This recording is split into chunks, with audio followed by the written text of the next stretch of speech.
Julien Cotte, cofondateur et CEO de la société Wakeo, société qu'on a fondée il y a 5 ans avec mon associé Loïc Marzin. On est tous les deux issus du monde du conseil. On a fait quelques belles années chez PwC avant de lancer Wakeo. Et c'est à travers le rôle de Loïc, qui était data scientist chez Price, qu'on a eu beaucoup de cas d'usage chez des grands groupes internationaux, qu'on accompagnait dans leur transformation supply chain, et beaucoup de cas d'usage sur cette visibilité supply chain, sur laquelle on va se concentrer aujourd'hui et dont on va voir tout le potentiel. Bonjour à tous, je suis Frédéric Serra, donc je suis le DSI du groupe Clasquin. J'ai intégré Clasquin il y a à peu près 2 ans pour prendre en charge les systèmes d'information et également la transformation digitale du groupe.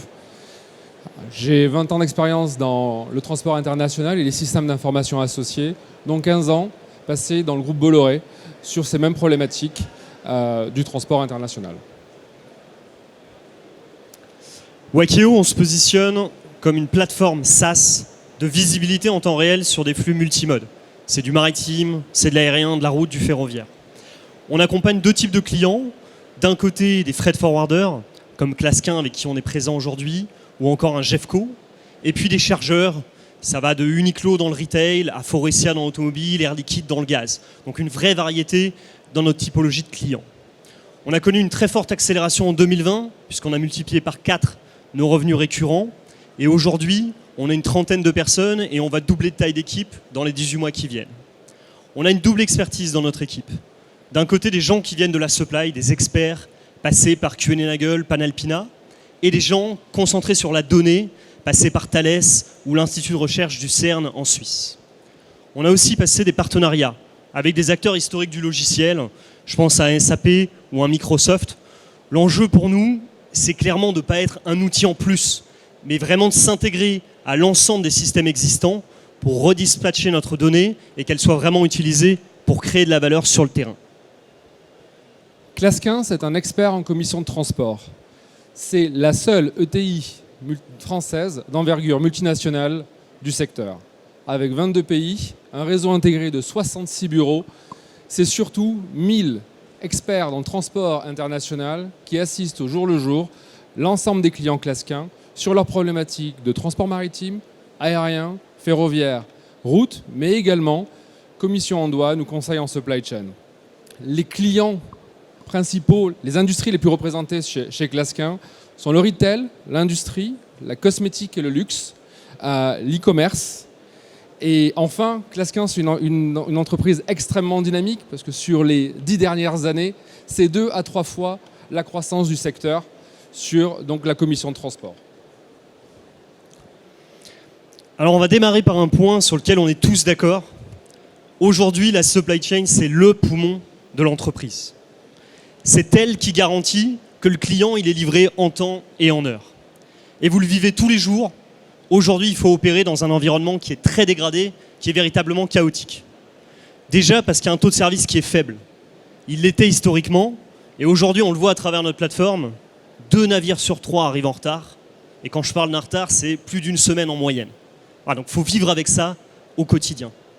Et en parallèle, les coûts de transport ont explosé. Ça fait du x3, x5 sur certaines routes. Donc c'est assez simple aujourd'hui. Des coûts qui sont en augmentation, une qualité de service qui n'est pas au rendez-vous, des crises comme le blocage de Suez, comme la congestion à Ningbo avec les cas de Covid, ou comme au large du port de Los Angeles aujourd'hui. On a tous les regards du top management des entreprises qui sont portés sur la supply. Et ça, c'est un vrai défi parce que ça génère de l'incompréhension. Pourquoi on paye aussi cher pour une qualité de service aussi faible? Et ça se comprend. Et en même temps, ce défi, pour nous, c'est une vraie opportunité. Notre conviction aujourd'hui, c'est que c'est le moment, et c'est un moment historique pour la supply chain, pour prendre toute sa dimension stratégique. Et on y croit ensemble, et c'est ce qu'on a cherché à construire à travers ce partenariat. Et ces éléments conjoncturels s'ajoutent à des défis qui sont existants dans notre industrie déjà depuis très longtemps. Quand on est un commissionnaire de transport, par exemple, on organise des flux internationaux, on doit coordonner une multitude d'acteurs, des compagnies maritimes, des compagnies aériennes, des transporteurs, des entrepôts, des douanes. Et tous ces acteurs ont une maturité différente sur l'information. Et du coup, ce manque d'information, ce manque de visibilité, c'est un challenge journalier pour l'ensemble de nos experts qui doivent en permanence re-questionner la fiabilité des données qu'ils traitent, justement, pour pouvoir essayer d'anticiper au mieux les aléas pour les clients. Et ça, encore une fois, ce n'est pas quelque chose de nouveau, ça a toujours existé. Et c'est quelque chose qui, avec ce qui est en train de se passer sur le marché, est d'autant plus criant et crée d'autant de risques pour nos clients, qui, eux, ont une exigence de visibilité, elle aussi, qui a toujours été là, mais qui ne fait que s'accentuer avec la conjoncture actuelle. Et c'est pour ça qu'en fait, en janvier 2020, on est allé taper à la porte de Wakeo. Pour nous, c'était une belle rencontre déjà. Et surtout, ça correspondait très bien aux enjeux qu'on aborde avec nos clients. Nous, on fournit une plateforme, c'est-à-dire un logiciel, où on amène de l'information en temps réel sur ce qui se passe sur l'ensemble des expéditions en overseas, du maritime, de l'aérien, de la route, du ferroviaire. L'outil repose sur 5 grands principes. Déjà, on est une plateforme connectée à des centaines de sources d'informations, c'est-à-dire les opérateurs de transport, compagnies maritimes, compagnies aériennes, transporteurs, mais aussi des sources indépendantes pour amener une vision la plus enrichie possible dans le flux d'infos. Ensuite, c'est du tracking prédictif, puisqu'on a vraiment un cœur de métier sur le traitement de données à grande échelle, en particulier pour amener des ETA qui soient dynamiques, qui sont directement poussés dans les systèmes de nos clients. Par-dessus ça, on amène des alertes qui sont tout simplement du SMS, de l'email, pour dès qu'il y a un retard, plus d'un jour par exemple en maritime, on notifie proactivement. Et là, l'objectif, c'est vraiment de passer d'une posture réactive, historiquement, vers une gestion proactive des anomalies. Par-dessus ça, on a capté l'info via le tracking et on vient maintenant mesurer la performance. Avec un point qui est cardinal dans notre positionnement, c'est qu'on est un acteur neutre. Neutre, ça veut dire tiers de confiance, où on amène une transparence entre les parties prenantes, avec le but d'amener une démarche d'amélioration continue. On objective, on sait là où on est bon, là où on est moins bon, et donc on va proactivement travailler les zones les plus faibles, et on s'appuie sur la donnée, l'ensemble de ces datasets historiques, pour prendre des décisions plus éclairées en termes de choix de route, pour optimiser à la fin à la fois les coûts, et aussi tenir la promesse client. Une dernière dimension qui est particulièrement d'actualité, c'est celle de l'empreinte environnementale. On est sur un sujet où aujourd'hui on est au cœur du problème. 10% des émissions mondiales sont liées au transport. Ça, c'est un vrai problème et aujourd'hui il n'y a pas de pilotage de cette partie environnementale, tout simplement parce qu'il n'y a pas d'indicateur. Nous, on a construit un produit pour amener une vision sur cette empreinte environnementale, quel que soit le mode et le prestataire utilisé. Avec une conviction, c'est que la mesure, c'est qu'une première étape, mais c'est une étape essentielle pour ensuite mettre en place une stratégie proactive de pilotage avec l'indicateur CO2 environnemental, qui est un des facteurs de décision, au même titre que le prix ou la fiabilité du service. Concrètement, comment ça fonctionne Wakeo ? On s'appuie sur un ensemble de sources de données. On peut schématiquement nous appeler le réseau connecté de la supply chain. C'est-à-dire qu'on a des centaines de sources d'informations qui viennent d'un côté de l'ensemble des opérateurs, les compagnies aériennes, les compagnies maritimes, les transporteurs. Et après, on ne va pas se limiter à ce déclaratif, on vient l'enrichir avec des sources totalement indépendantes d'eux. Ça va être de la donnée de géolocalisation des navires en AIS, des avions en ADS-B, des infos remontées par des capteurs fournis par des tiers. Nous, on fait vraiment le cœur logiciel, mais on vient par API récupérer de l'info de température, de pression et la contextualiser par rapport au plan qui était prévu. De la même façon, on remonte de l'information qui vient des systèmes portuaires et aujourd'hui, on a d'ores et déjà un réseau global puisqu'on a plus de 95% de la couverture du marché maritime et plus de 90% sur l'aérien. Par-dessus ces sources de données, on a créé notre propre moteur d'intelligence. C'est-à-dire qu'on vient croiser ces différentes informations pour amener, notamment via nos algorithmes, une information beaucoup plus fiable en termes d'ETA, d'Estimated Time of Arrival, qu'elle soit dynamique pour nos clients et ça leur permet en temps réel de revoir leur planification, que ce soit de la production, des entrepôts ou la livraison du client final. Je vous donne un exemple très concret. On accompagne un grand groupe dans l'automobile qui a beaucoup de difficultés à piloter ses flux à destination du Brésil. Pour une raison simple, c'est que le taux de service là-bas est relativement faible de la part des compagnies. Et historiquement, il y a beaucoup de navires qui sont en retard, qui décident de sauter le port qui était prévu initialement, je pense à Suape, pour aller directement à Santos, qui est à plusieurs centaines de kilomètres de là. Et ça, sans prévenir le client, bien entendu. Historiquement, qu'est-ce qui se passe ? La seule solution qui leur reste, ils sont totalement acculés, la seule solution, c'est un dépannage aérien qui coûte extrêmement cher pour s'assurer de ne pas arrêter une ligne de production. Nous, qu'est-ce qu'on change là-dedans ? On n'est pas des magiciens, hein, qu'on soit très concret, on ne supprime pas le retard. Par contre, on va gagner 2 semaines pour l'identifier beaucoup plus tôt, et ça va permettre de trouver des solutions de repli par un autre mode de transport, par une autre géographie, qui sont beaucoup plus compétitives. Là, je vous montre un exemple de visuel de la plateforme. Donc, on opère comme une tour de contrôle, multimode, aérien, maritime, routier, et aussi multiprestataire pour tout avoir sur un lieu, un seul de pilotage. Nos clients, globalement, ils pilotent des centaines, des milliers, dizaines, centaines de milliers d'expéditions, pour le cas d'un classe 1 à l'année. Donc on leur amène des indicateurs véritablement pour se concentrer sur les points chauds de leur supply chain et se concentrer sur les actions à forte valeur ajoutée. Ce qu'il faut voir aussi, c'est que la plateforme, c'est juste un support parmi d'autres. L'enjeu, in fine, c'est la donnée, l'information sous-jacente. Et là, on redistribue notre info par connecteur informatique, des API, directement vers le TMS, vers l'ERP de nos clients. Et on envoie également des alertes par exception, c'est du SMS, de l'email, dès qu'il y a plus d'un jour, une demi-journée, suivant les enjeux opérationnels. Alors pour rentrer un peu dans ce partenariat, c'est d'abord pour nous un partenariat stratégique où on va travailler avec Wakeo à co-développer une solution qui va répondre à la fois à des enjeux de Wakeo et également des enjeux de Clasquin. La première, en janvier 2020, quand on va voir Wakeo, Clasquin, on a une problématique. On a du tracking, mais ce tracking, cette visibilité qu'on offre à nos clients ne nous convient pas. L'expérience utilisateur n'est pas celle que nous voulons donner à nos clients et on se pose la question de est-ce qu'on doit développer cette brique de visibilité, la redévelopper, ou est-ce qu'on doit aller chercher sur le marché un partenaire ? Et c'est ce qu'on va d'abord chercher chez Wakeo. Le deuxième point, et qui c'est d'ailleurs le plus important, c'est qu'on cherche un partenaire dont le métier et l'expertise, c'est de la donnée, pas de s'éparpiller sur beaucoup de sujets comme on peut y l'avoir dans le secteur, mais réellement un vrai partenaire qui va mettre toute son énergie et sa compétence à toujours enrichir, aller chercher de nouvelles sources de données pour que nous puissions valoriser cette donnée dans le cadre de notre travail.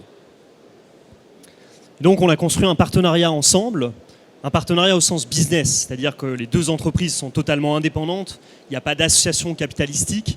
Par contre, ce qu'on veut traduire par le mot partenariat, c'est que c'est plus qu'une simple relation client-fournisseur. Là, c'est un vrai win-win pour les deux entreprises. Et nous, typiquement, on s'appuie sur plusieurs forces de l'équipe Clasquin. À commencer, et je vais faire plaisir à Frédéric en lui faisant un compliment, par l'expérience qu'avaient ces équipes, qui nous permettent d'avoir des feedbacks sur ce qui a pu marcher, pas marcher dans d'autres environnements, et là où réside réellement la valeur. Et donc, on a mis en place cette logique de feedback pour alimenter notre roadmap produit et créer un produit véritablement différenciant. Deuxièmement, on a mis en place une logique à la fois d'innovation et très entrepreneuriale dans notre développement. Et aujourd'hui, un acteur comme Clasquin, c'est une démarche d'innovation où ils veulent évoluer sur un nouveau métier, le freight forwarding de demain. Donc non plus aller chercher, réconcilier de l'info, qui est très chronophage et qui n'est pas une action à forte valeur ajoutée, mais bien de se concentrer sur la prise de décision, s'appuyer sur l'expertise des opérationnels pour prendre des décisions plus intelligentes. Et le troisième point qui est pour nous très fructueux d'un point de vue développement, c'est que Clasquin, c'est un acteur cœur de métier. C'est un acteur qui fait de la logistique aux quatre coins du monde et qui gère plus de 300 000 shipments aujourd'hui. Et donc pour nous, d'un point de vue produit, ça a beaucoup de valeur d'un point de vue effet de réseau, parce que plus on agrège d'informations, plus on gagne en pertinence sur nos modèles de données. Le résultat de ce partenariat se manifeste par la naissance d'une plateforme, la plateforme collaborative orientée client appelée Live chez Clasquin. Comment ça marche concrètement ? La force de Clasquin, encore une fois, c'est son réseau. C'est ces 1000 collaborateurs qui, aux quatre coins du monde, travaillent dans un système opérationnel book avec des transporteurs, avec qui on est intégré également localement, avec des clients avec qui également on est de plus en plus intégré, avec les douanes aussi, où localement on va venir s'intégrer. Et toute cette donnée, on va l'envoyer à Wakeo, qui va nous fournir de la visibilité, donc le tracking, ce qu'on a vu tout à l'heure sur les écrans, mais également nous enrichir cette donnée forte de l'ensemble de leurs sources de données et de leur capacité prédictive, et nous la renvoyer dans le système pour que nos opérationnels, à tout moment, aient accès à une donnée fraîche et de qualité qui leur permet mieux de travailler. Un élément aussi différenciant, on pense en tout cas, ce qu'on a mis en place, c'est qu'on a décidé de ne pas être opportuniste. Très souvent, il y a pas mal d'opportunistes dans ce métier, et donc du coup, on va aller voir le client qui crie le plus fort et on va lui donner un service premium. Notre choix a été d'enrichir 100% des expéditions de tous nos clients, qu'ils le demandent ou qu'ils ne le demandent pas. Parce que les enrichir, c'est avoir plus de données pour nous-mêmes, pour mieux travailler, pour mieux nous optimiser nous-mêmes, créer de la valeur en interne, mais également pour leur passer plus de temps, à leur fournir du service à valeur ajoutée.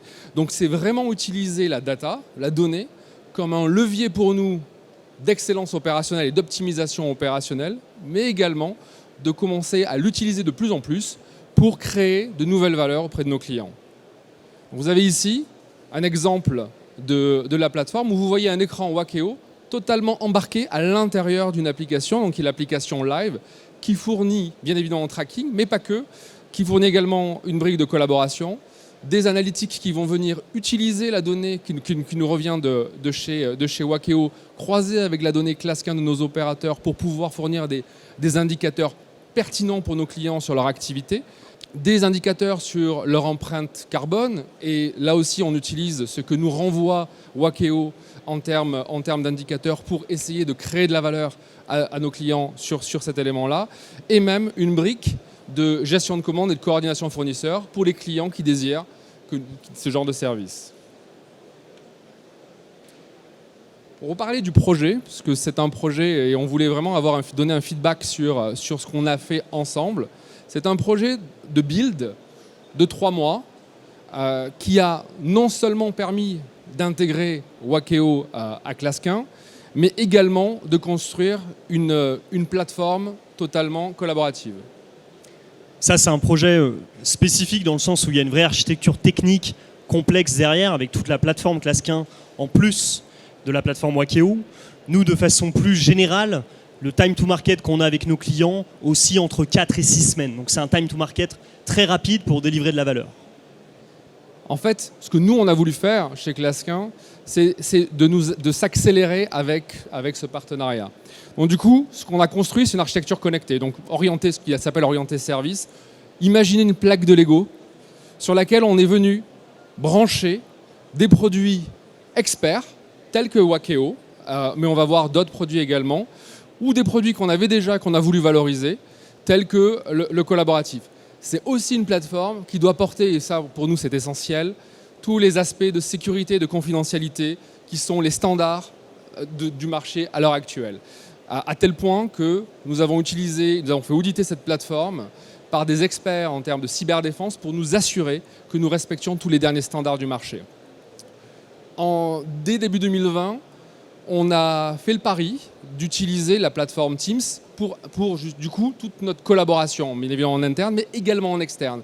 Et donc du coup, à l'intérieur de Live, nous avons intégré Teams comme un outil de collaboration avec nos clients pour que clients et Clasquin soyons une seule équipe.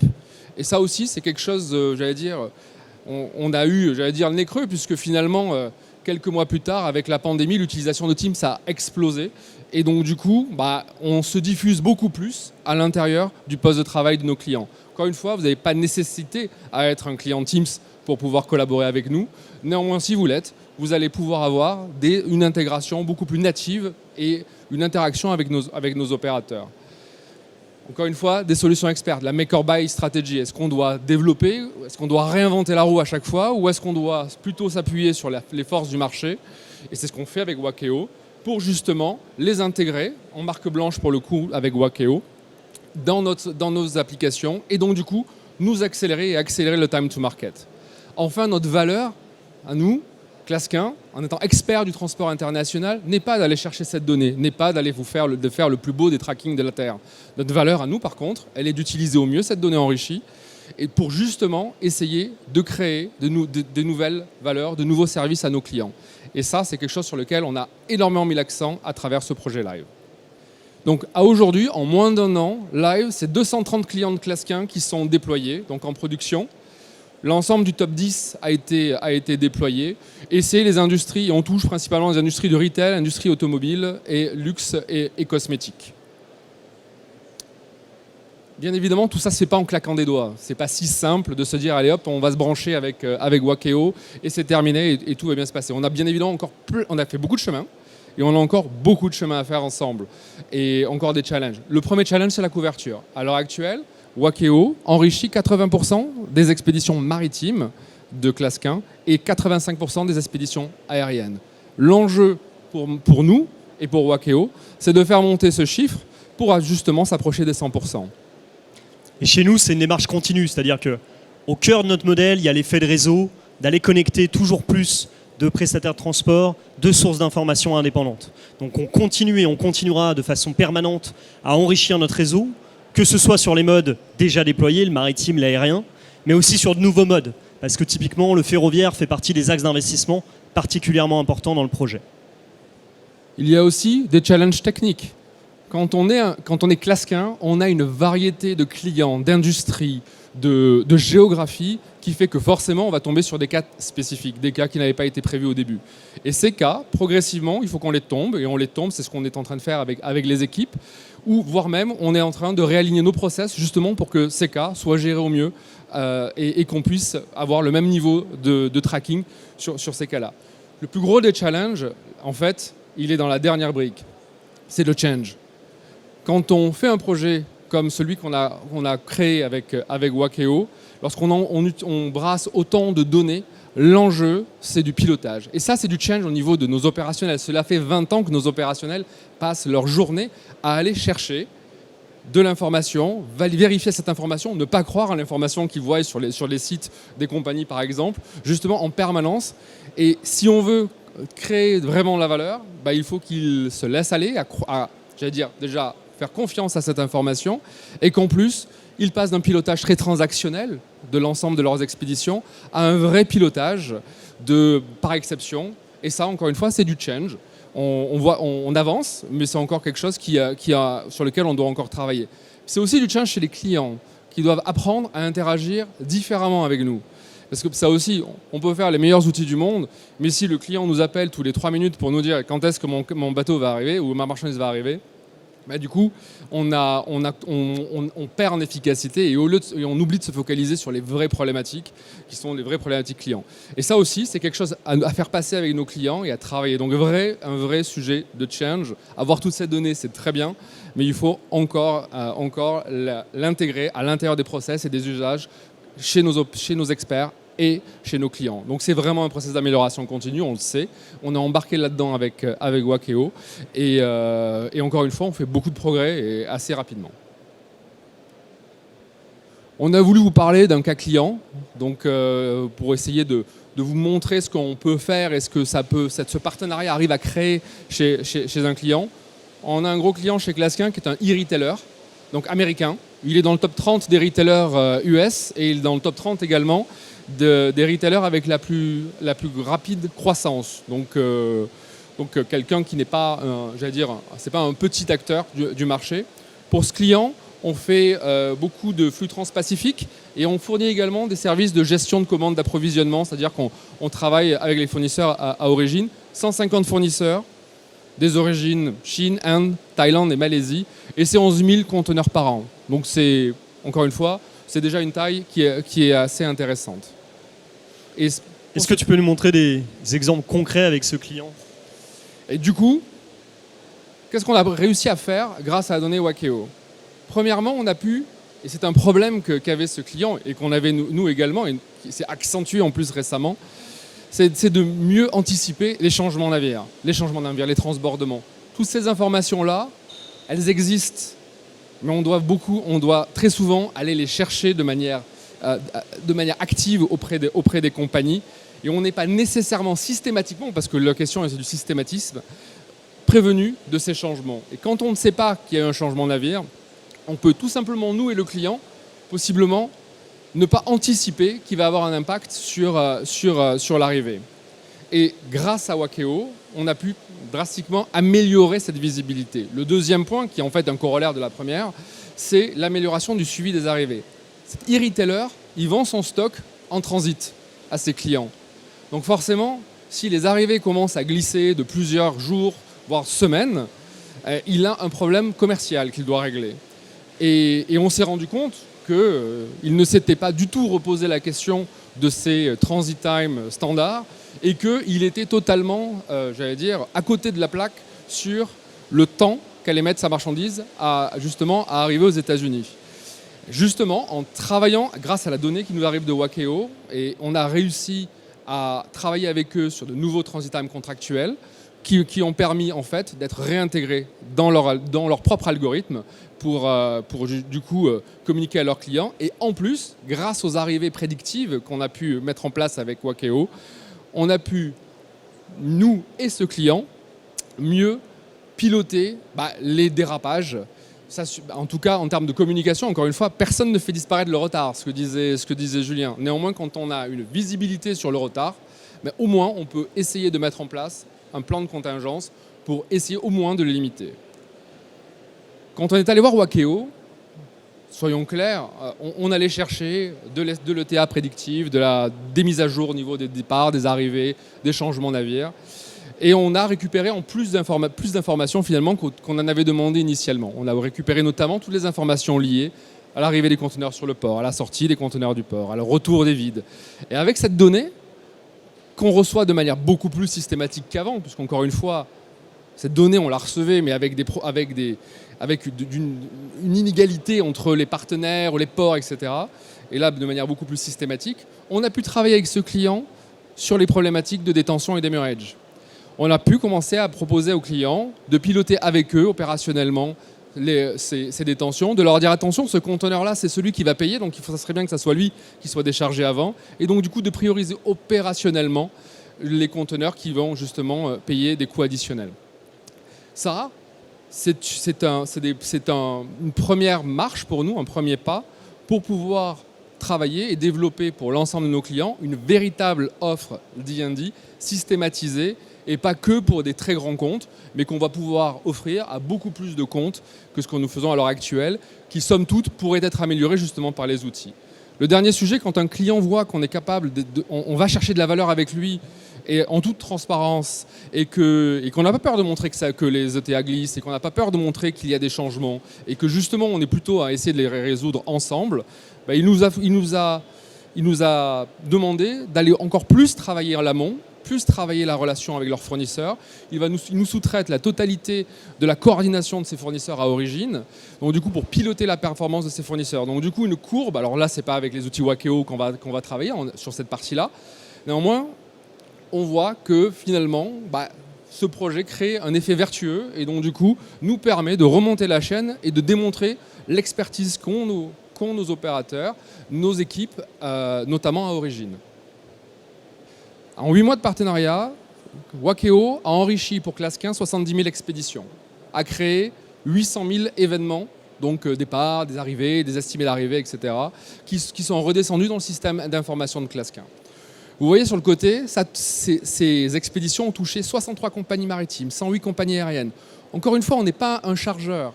On a une variété de partenaires qui crée de la complexité. Et Wakeo arrive à répondre à cette complexité puisqu'on arrive à enrichir sur énormément de partenaires, de ports d'origine, de ports de destination. Plus de 180 pays touchés dans ces expéditions enrichies.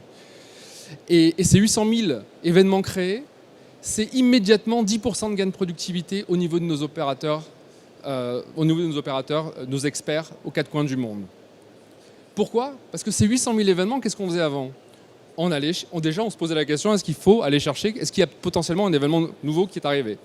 Il faut qu'on aille sur les sites des compagnies. Parce qu'on ne sait jamais si on l'a pas reçu parce qu'elles ne nous l'ont pas envoyé ou on l'a pas reçu parce qu'il n'y a pas d'événement. Donc du coup, on va revérifier. Donc c'est du temps. C'est du temps après à aller le reporter dans notre système d'information. Et ce temps-là, qui est brut, Ça représente 10% de gain de productivité pour nos équipes. Alors, est-ce qu'on a gagné réellement ces 10%? Certainement pas. Encore une fois, je vous ai dit, on a encore une problématique, j'allais dire, d'appropriation par les équipes de ces nouveaux usages. Donc, mais on peut de manière assez certaine se dire que les 5% de productivité, on les a déjà atteints. Pourquoi les autres 5%? Parce que nos opérateurs vont certainement continuer, nos utilisateurs, à aller chercher la donnée auprès des compagnies, alors qu'on l'avait déjà reçue de la part de Wakeo. Encore une fois, la confiance dans la donnée. Mais on est totalement positif sur le fait que tout ça va s'améliorer. Mais c'est aussi des gains indirects. Quand justement on ne va plus chercher la donnée, qu'on la reçoit, qu'on est certain de cette donnée, on est capable de s'organiser différemment, on est capable de s'organiser mieux et donc du coup de créer de la productivité en interne. Cette productivité, ce n'est pas uniquement des ETP, c'est aussi du temps qu'on va passer avec nos clients à trouver des solutions plutôt qu'à aller chercher des informations. Et ça, pour nous, c'est l'enjeu. C'est ce côté vertueux de décaler, en fait, et de faire que nos équipes aient plus de temps sur de la valeur. L'anticipation, encore une fois, elle est clé. Avec le retour d'expérience qu'on a, on se rend compte que grâce à Wakeo, 14 jours avant une arrivée navire, en moyenne, nous sommes capables de prévoir la bonne arrivée dans 90% des cas. 14 jours de fenêtre, là où on avait des fois un tunnel où on ne voyait rien, on est en capacité de se dire c'est l'ETA réel et donc du coup de planifier avec le client possiblement des solutions de repli, accélérer certaines expéditions qui sont beaucoup plus urgentes pour lui, organiser mieux nos opérations de livraison ou nos opérations de douane. Donc encore une fois, passer plus de temps à optimiser notre pilotage opérationnel et également à fournir de la qualité à nos clients. Un dernier chiffre, parce qu'on voulait réellement rendre concret un peu tout ça, et encore une fois, tous ces chiffres sont à être remis dans leur contexte. La croissance des volumes, donc chez Clasquin, des volumes des clients qui sont sur Live, a été 2,5 fois supérieure à celle des clients qui ne sont pas déployés sur Live. Alors, est-ce que Live est la seule raison pour laquelle ces clients ont explosé en volume? Bien évidemment que non. Est-ce que Live est extérieur à cette explosion? Bien évidemment que non aussi. C'est-à-dire qu'à un moment donné, on voit bien qu'il y a une corrélation. Et une des corrélations qu'on peut voir là-dedans, c'est que quand un client se rend compte qu'on est capable de mieux piloter, et que ce ne soit pas que de la cosmétique ou de l'effet de manche commercial, de réellement piloter par exception, de pouvoir anticiper les problèmes et travailler sur les problèmes plutôt que d'être très transactionnel, peut-être qu'il va donner un peu plus de volume parce qu'il a beaucoup plus confiance dans ce qu'on fait. Et ça, encore une fois, on le voit tous les jours et 2,5 est suffisamment, j'allais dire, grand comme écart pour que ça ne soit pas totalement étranger au déploiement de la solution. Au-delà de ces premiers ROI qu'on a quantifiés, il y a aussi de nouveaux axes de valeur qu'on a ouverts. Et là, je vais me concentrer en particulier sur un axe vraiment d'actualité, l'empreinte environnementale. On en parlait encore récemment avec le rapport du GIEC. Le problème, il est simple. On a 10% des émissions mondiales qui viennent du transport. Et ça reste une boîte noire parce que c'est le BCG qui le dit. 80% des prestataires de transport aujourd'hui ne fournissent pas d'indicateurs sur l'empreinte actuelle. Donc globalement, on ne sait pas s'il y a une empreinte ou s'il n'y en a pas, donc on ne la pilote pas et ce n'est pas un facteur de décision dans la performance transport. Et nous, on veut changer ça dans le sens où il y a beaucoup de volontés qui ont été exprimées par des entreprises qui maintenant ont besoin d'être suivies d'actes concrets. Et la mesure, pour nous, c'est une première étape vers une stratégie proactive beaucoup plus large sur la dimension environnementale. Donc on a construit un produit, encore une fois en s'appuyant beaucoup sur les feedbacks de nos clients, c'est un sujet qui revenait beaucoup sur la table, et on a conçu ce produit en s'appuyant déjà sur notre ADN, c'est-à-dire un positionnement multimodal, maritime, aérien, route, ferroviaire, et où on intègre, quel que soit le prestataire, une mesure de l'empreinte environnementale. Ensuite, le deuxième point, c'est celui qui fait vraiment notre particularité, c'est là-dessus que je veux insister, c'est que ce qui nous rend particulièrement unique, c'est que historiquement, c'est très difficile de capter la donnée sur la réalité du transport. Je m'explique. Nous, via notre produit de visibilité, on sait précisément, dans le transport, l'itinéraire qui a été emprunté. Les différents segments, une partie route, une partie maritime, une nouvelle partie route, les points de départ, d'arrivée, le poids de la marchandise, qui est un facteur particulièrement influent, ou encore le type de navire utilisé. Et donc toute cette information-là, au même titre que est-ce qu'il y a eu un transshipment ou non, est-ce qu'il y en a un qui a été ajouté par rapport à ce qui était prévu, on la prend en compte dans notre mesure de l'empreinte environnementale. Et ça, c'est rendu possible par notre produit originel sur le tracking, où on a toute cette donnée structurée. Et donc là, on dépasse vraiment une des grandes limites historiques du calcul de l'empreinte environnementale. Et de la même façon, ça nous permet de se rapprocher beaucoup plus de l'itinéraire réel, et non plus d'être basé, comme la grande majorité des estimations aujourd'hui, sur un plan de transport déclaratif. Vous le savez aussi bien que moi, entre le déclaratif et la réalité, il y a très souvent un fossé. Le dernier point, c'est qu'on intègre un ensemble d'indicateurs. Aujourd'hui, on a une méthodologie qui est conforme aux normes européennes sur le sujet environnemental. Et on vient prendre en compte, oui, la partie CO2, mais pas seulement. On intègre le sulfure, le méthane, pour avoir une vision beaucoup plus précise et granulaire de l'empreinte environnementale. Et sur ce sujet encore, on est pile dans ce que nous recherchions lorsque nous sommes allés voir Wakeo. Jusqu'à présent, sur l'empreinte environnementale, nous ne fournissions qu'à certains clients qui nous le demandaient. On passait beaucoup de temps sur des calculs et tout bougeait très très vite. Là, maintenant, on a un partenaire dont le métier, c'est de toujours essayer de rendre ce calcul plus efficace, plus précis, d'utiliser au maximum la donnée qui est à l'extérieur pour justement affiner ces calculs. Donc, bien évidemment, ces calculs, on arrive à les valoriser en montrant à beaucoup plus de clients, parce que tous nos clients sont éligibles, justement leur empreinte environnementale, mais ça nous permet à nous d'avoir des vrais experts qui passent du temps non plus à essayer de faire le calcul, puisque ça c'est ce que fait Wakeo, mais beaucoup plus à essayer de trouver des solutions pour nos clients forts de cette information. Donc avec l'implémentation des fois de solutions logistiques rapides, donc très réactives par rapport à des problématiques particulières que peuvent avoir des clients sur certains axes, voire de se poser et d'avoir une vraie prestation de conseil avec nos clients, justement, et reconfigurer leur plan de transport pour prendre en compte justement la dimension environnementale. Et voilà. Et encore une fois, on est dans ce cercle vertueux qu'on crée en s'associant avec un partenaire et en se focalisant, nous, sur ce qu'on sait faire de bien et en laissant, j'allais dire, le reste à des gens qui savent beaucoup mieux le faire que nous et qui vont en plus utiliser le levier du marché et de tous leurs clients pour toujours l'améliorer. Et ça, c'est un véritable enjeu.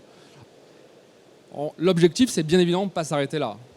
Et ça, on voit bien que lorsqu'on a un expert de la donnée et qu'on a un expert du transport international, eh bien, en s'associant, on arrive à proposer de nouveaux services. Donc notre objectif, ça va être de proposer de nouveaux services personnalisés à chacun de nos clients en utilisant les forces de chacun.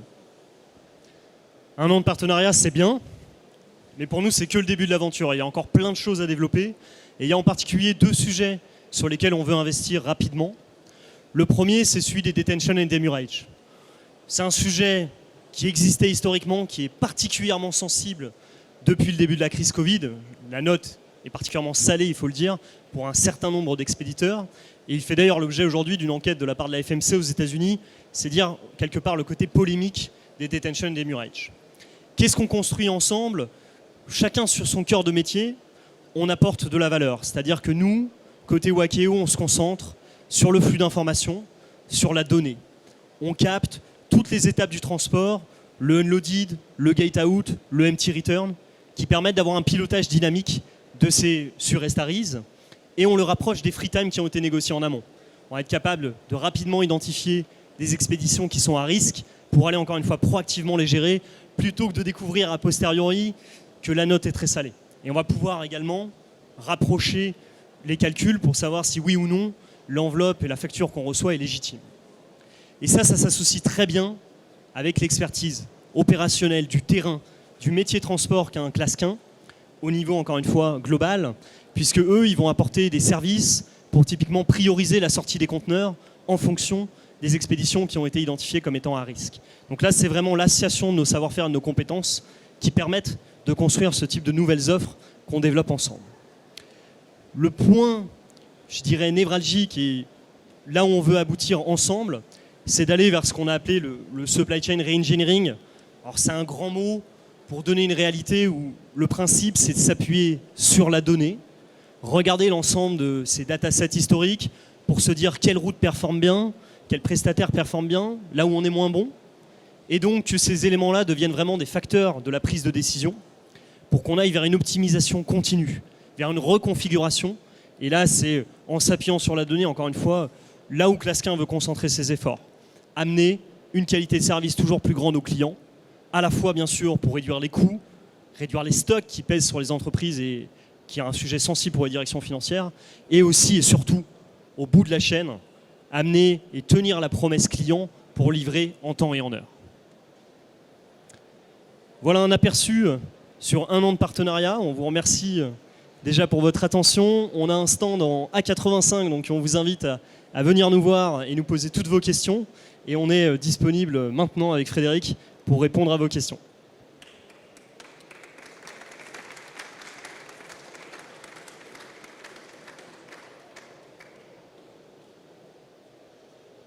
Oui, bonjour. Vous aviez dit que vous arriviez à interfacer votre application avec certains ERP. Est-ce que dans l'association que vous aviez avec Clasquin, vous avez réussi aussi à vous intégrer aux ERP de vos clients et faire le lien par rapport aux demandes, au call-off en fait, de vos clients? Totalement. En fait, on avait déjà des interfaces qu'on développait avec nos clients, dans lesquelles, par exemple, ils vont nous envoyer leur booking, leur demande de booking, on va leur envoyer les expéditions et le tracking. Du coup, ces interfaces-là ont été enrichies par ce qu'on a fait avec Wakeo. Mais en parallèle de notre travail avec Wakeo, on a aussi démultiplié de plus en plus justement notre capacité à nous interfacer avec nos clients. On est allé sur des PO management également, donc d'intégrer encore plus amont du booking, intégrer la commande que le client porte directement avec ses fournisseurs. Donc ce que je disais pour piloter la partie amont, qui est s'assurer que la commande va être livrée en temps et en heure, justement à l'origine, pour pouvoir après partir sur la partie internationale. Donc oui, ça s'accélère. En plus, on a beaucoup investi technologiquement parlant. On est parti, il y a du classique, les EDIFAC, les EDI un peu standard. Alors on a aussi plein de clients qui font du CSV, du texte, etc.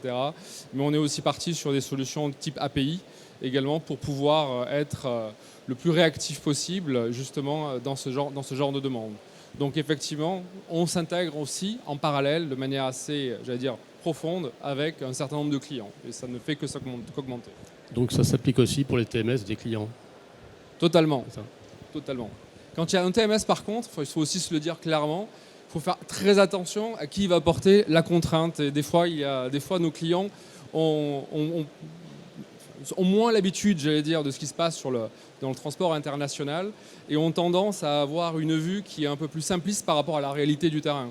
Et du coup, c'est ce genre de discussion qu'on arrive à avoir avec nos clients, de conseils, en disant comment mieux paramétrer cette interface avec leur propre TMS pour ne pas créer plus des fois de problèmes, j'allais dire, que de solutions. Mais oui, on travaille avec de plus en plus de clients, on intègre leur TMS.